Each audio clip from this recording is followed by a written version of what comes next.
AP assembly చివరి సమావేశాలు రేపటి నుంచి ప్రారంభం కానున్నాయి. 5 ఏళ్లలో అసెంబ్లీని హోందాతనంగా నిర్వహించాను అని వైసీపీ సభ్యులు ఏడాది పాటు అసెంబ్లీని బాయ్కాట్ చేయడం బాధగా ఉందన్నారు స్పీకర్ కోడెల.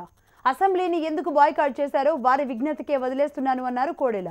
చివరి అసెంబ్లీ సమావేశాలకైనా రావాలని సభ్యులను కోరుతున్నాను అంటున్న స్పీకర్ కోడెలతో మా ప్రతినిధి Narasimha Rao face to face. Andhra Pradesh శాసనసభ సమావేశాలు చివరి సమావేశాలు రేపటి నుంచి ప్రారంభం కానున్నాయి. అయితే ఈ సమావేశాల్లో బిజినెస్ ఏముండబోతుందో మనతో చెప్పడానికి స్పీకర్ కోడెల గారు ఉన్నారు. ఆయన మాట్లాడుకుందాం. సో చెప్పండి, రేపటి నుంచి ప్రారంభమయ్యే అసెంబ్లీ సమావేశాల్లో బిజినెస్ ఏంటి? ఈ 14వ శాసనసభలో 13వ సమావేశం జరుగుతుంది.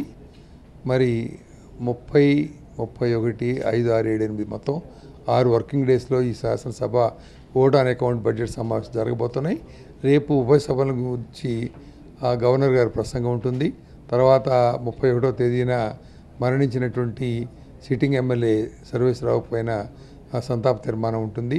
అదేవిధంగా తర్వాత 5 రోజుల పాటు 4 రోజుల పాటు ఈ ఓట్ ఆన్ అకౌంట్ బడ్జెట్ ప్రవేశపెట్టడం, చర్చించడం, గవర్నమెంట్ బిల్స్ను ఆమోదించడం, మిగతా అంశాలు ప్రస్తావించడం అన్నీ కూడా పూర్తవుతుంది.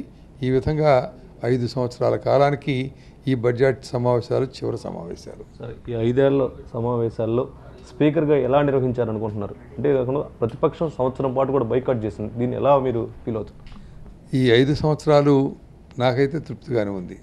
చిన్న అసంతృప్తి ఏమిటంటే గత కొద్ది మాసాలుగా ప్రతిపక్షం శాసనసభను బాయ్కాట్ చేయడం. వాళ్ళకి ఏ కారణాలు ఉన్నప్పటికీ కూడా ఇంతకంటే ఎక్కువ కారణాలు ఉన్నట్టు ప్రతిపక్షాలు కూడా సభని బాయ్కాట్ చేయాలి. ఎప్పుడు కూడా కొత్తగా ఈ నిర్ణయం తీసుకోవడం అనేది దురదృష్టం.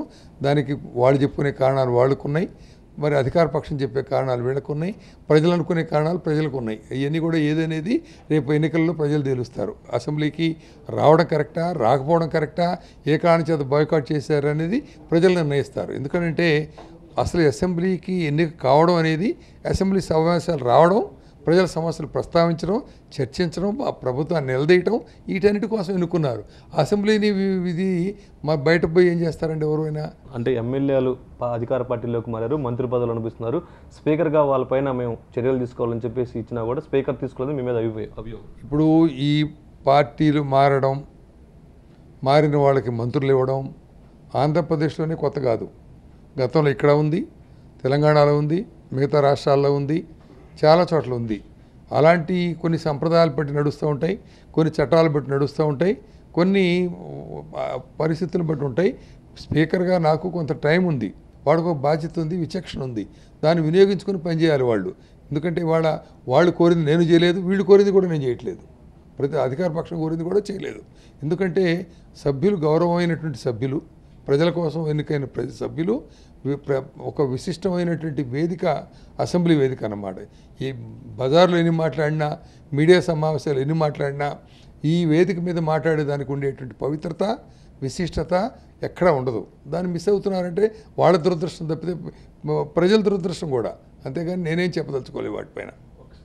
సో ఇది మనం చూసుకుంటే మొత్తానికి ఆంధ్రప్రదేశ్ అసెంబ్లీ సమావేశాలు చివరి సమావేశాలు రేపటి నుంచి ప్రారంభం. అంతేకాకుండా కూడా ఇక ఈ 5 ఏళ్ల అసెంబ్లీ సమావేశాల్లో తనకి స్పీకర్గా ఎవరైతే ఉన్నారో వైసీపీ వాళ్ళు ఏడాది పాటు బైకాట్ చేసిన ఒకటే బాధగా ఉందని చెప్పేసి కూడా స్పీకర్ కోడెల శివప్రసాద్ చెప్తున్నారు. కెమెరామెన్ హరీష్తో నరసింహారావు, HM TV, అమరావతి.